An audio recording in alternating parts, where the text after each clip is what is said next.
NYPD IDF! NYPD IDF! Free, free Palestine! Free, free Palestine! All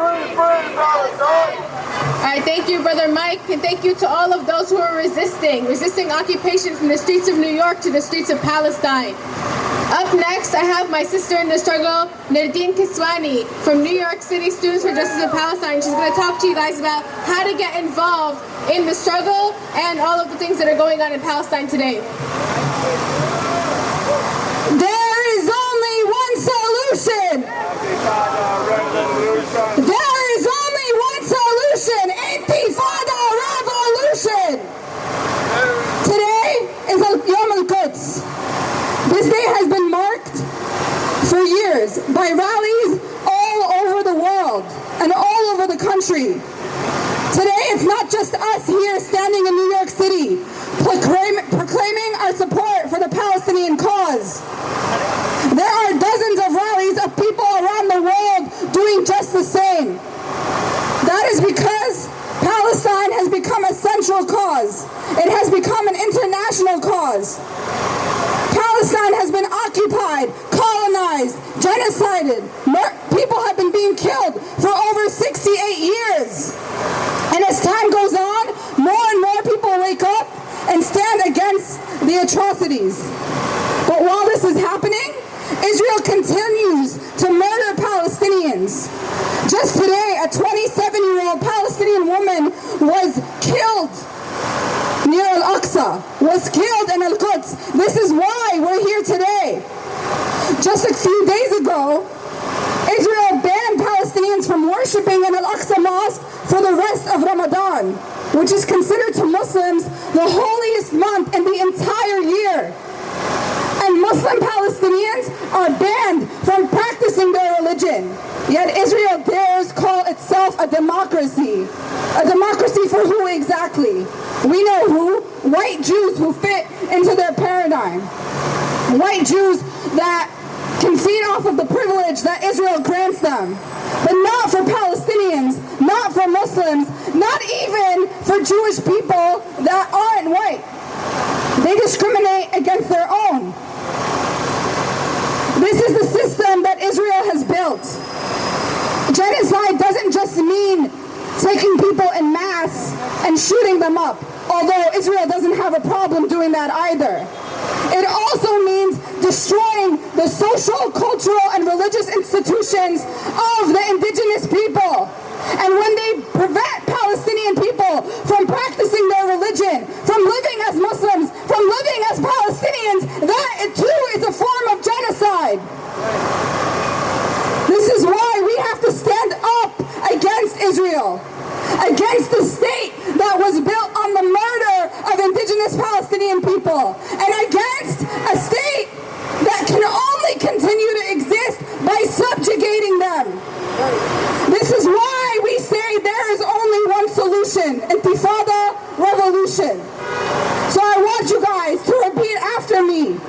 There is only one solution. Intifada revolution. There is only one solution. Intifada revolution. There is only one solution. Intifada revolution. And another chant that we do, which I'm going to present to you in a minute, is about settlers. Israeli settlers are often of the most violent, most vile, most disgusting people in Palestine, because they go on land that even the international law and even the United States and even the United Nations considers to be Palestinian land. And in order to live there, they walk around with guns, shooting Palestinians in broad daylight. And who protects them? The Israeli Defense Forces.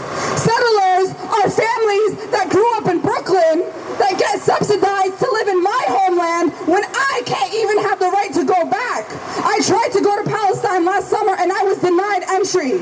Millions of Palestinian refugees are languishing in refugee camps in neighboring Arab countries that can't even go to their homeland, while families, violent families in Brooklyn that want to go and live on another people's stolen land literally get paid to live there.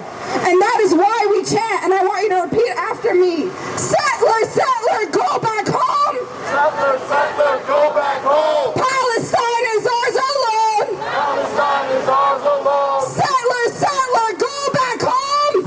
settler, go back home. Palestine is ours alone. Palestine is ours alone. Settler, settler, go back home. Settler, settler, go back home. Palestine is ours alone. Palestine is our alone.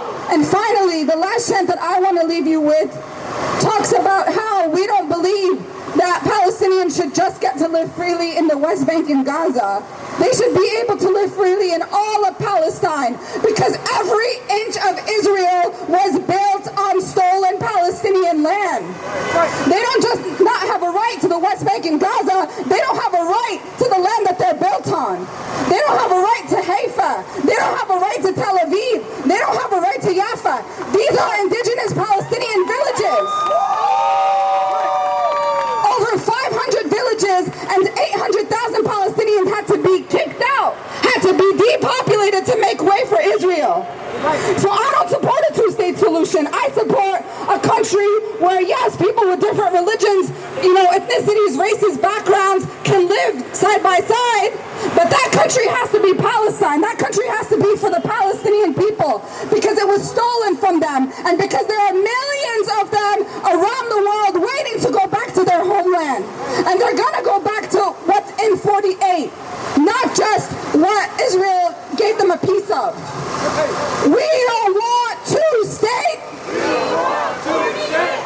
We don't want two-state. We don't want two-state. We don't, repeat after me, guys. We don't want two-state. We don't want two-state. We want 48. We want 48. We don't want two states. We don't want two-state. We want 48. We want 48. We don't want two states. We don't want two-state. We want 48. We want 48. We don't want two states. We don't want two-state. We want 48. We want 48. Thank you guys all for coming. Remember after this, because a lot of people here are fasting, we're holding an iftar at 147 West 24th Street. An iftar that has a lot of homemade, food, things like that for us to break our fast together, be together in this holy month on Ramadan and continue to reflect on the discussions that we've had today beyond just the podium, but with each other. So thank you all, and I hope to see you there.